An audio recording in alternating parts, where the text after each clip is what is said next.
आणि आता पाहणार आहोत टॉप 9 महत्त्वाच्या बातम्या।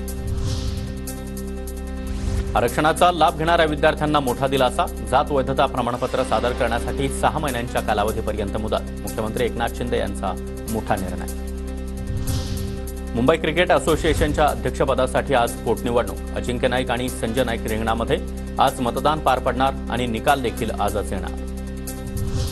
पूजा खेडकर प्रकरणी आणखी एक चौकशी होणार। पूजा खेडकरच्या आईवडिलांचा खरंच घटस्फोट झाला होता का? चौकशी होणार। केंद्र सरकारचे पुणे पोलिसांना आदेश। मनोरमा खेडकरांची येरवडा कारागृहामध्ये रवानगी। मुळशीतील शेतकऱ्याला पिस्तुलाचा धाक दाखवल्याप्रकरणी 14 दिवस न्यायालयीन कोठडी। राज्यातील अनेक भागामध्ये पावसाचा जोर कायम। मुंबईसह ठाणे पालघर जिल्ह्यामध्ये आज देखील मुसळधार पाऊस, तर बुधवारी 3ही जिल्ह्यात मुसळधार ते अतिमुसळधार पावसाचा अंदाज। पुणे शहराच्या पूर्व भागातील काही पेठा आणि लगतच्या परिसराचा पाणीपुरवठा गुरुवारी बंद राहणार। पर्वती जलकेंद्रांतर्गत जलवाहिनीतून होत असलेली गळती थांबवण्यासाठी पाणीपुरवठा बंद ठेवला जाणार। पावसाळा सुरू होऊन पावणे 2 महिने उलटले तरी देखील मराठवाड्यामध्ये समाधानकारक पाऊस नाही। जायकवाडी धरणामध्ये फक्त 4.3% जिवंत पाणीसाठा, तर इतर मोठ्या धरणांमध्ये देखील जेमतेम पाणी।